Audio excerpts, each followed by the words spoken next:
No stranger to Louisvillians, Bob Russell is well known and respected throughout this community. Please join me in welcoming Bob Russell.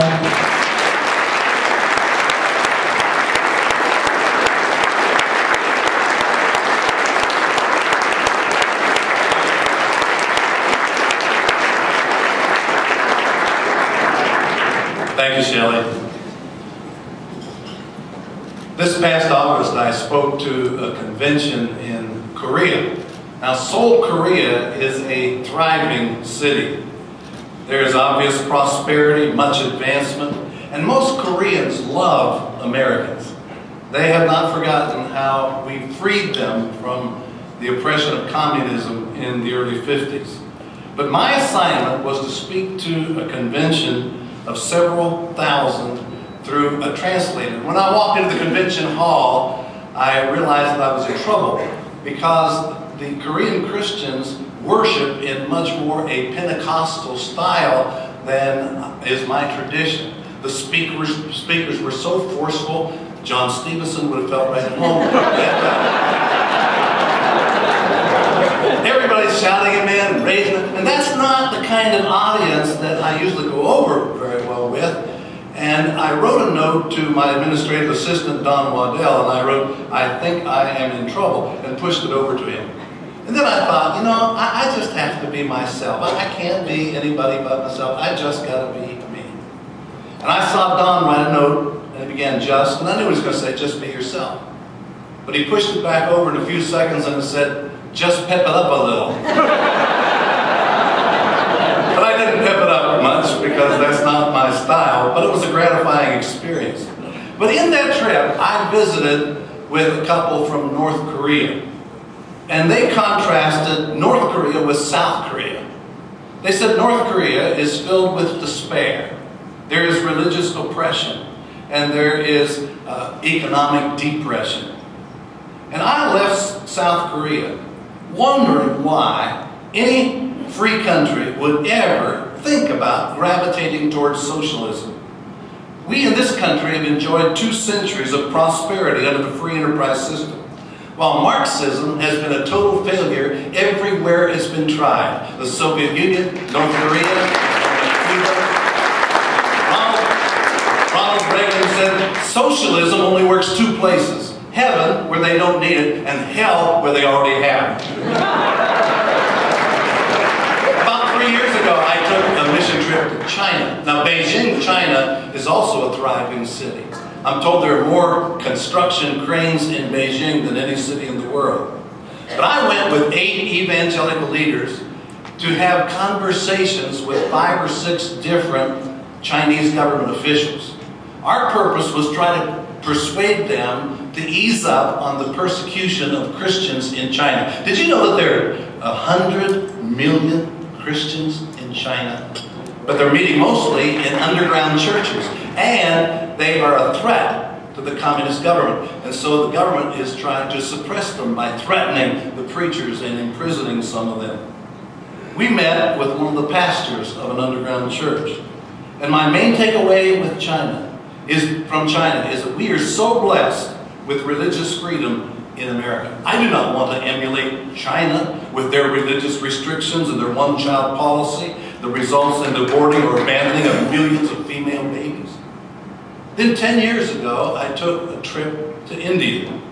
We flew into Delhi and took a 14-hour train ride to Mid-India Christian Mission, and then a 4-hour car ride to a most remote area that would make Appalachia look rich. We were 2.5 hours from electricity. And it was there, when I was the furthest I'd ever been away from home, that I discovered that I had phlebitis. I had a life-threatening blood clot in my leg. And that was sobering, especially when I realized that our church was under a construction project at that time. We had borrowed $26 million from the Bank of Louisville. And the bank required that we take out a key man life insurance policy on me for half that loan. And I realized I was worth more dead than alive.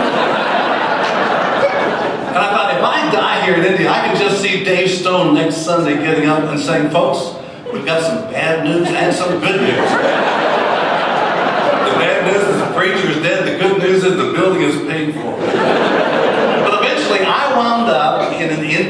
hospital in Delhi for about a week.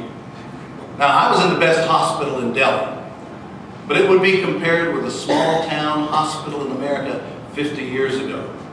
And I was reminded again that we in America have the best healthcare system in the world, though it is indeed of some reform.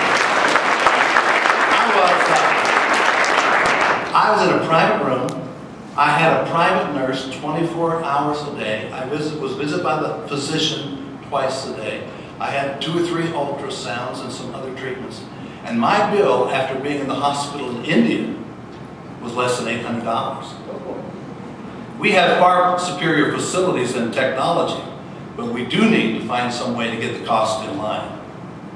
The last few years I've been to Cuba, Kenya, Poland, and my limited travel certainly does not qualify me as an expert in foreign affairs.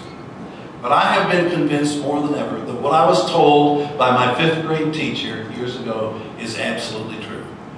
The United States of America is the greatest nation in the history of the world.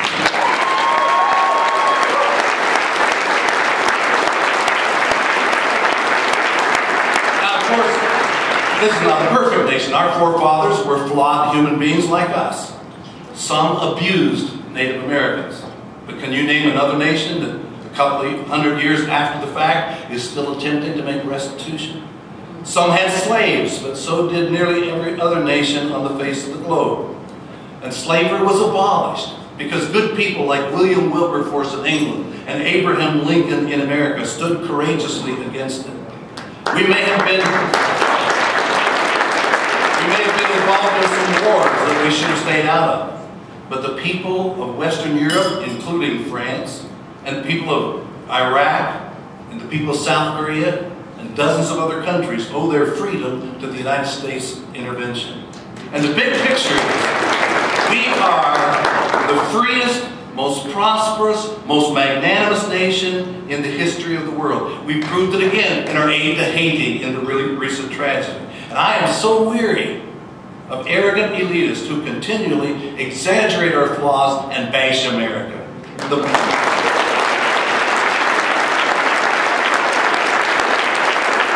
Bible speaks about those who have eyes to see but they do not see. And that describes those who don't see the goodness of this country. We're not perfect, but we're far ahead of whoever is in 2nd place. We have so much to be thankful for.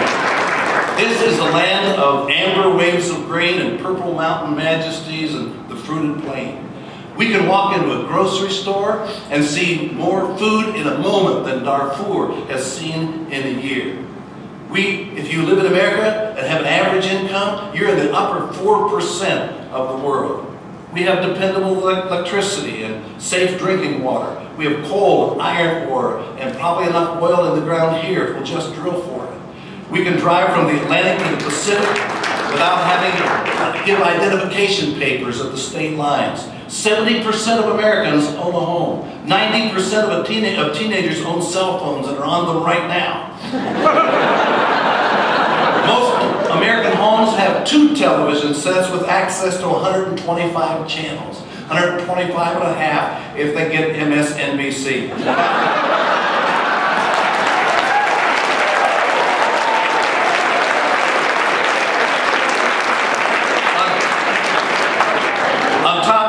We have the privilege of living in Kentucky, one of the prettiest places in the world. Yay! I learned the other day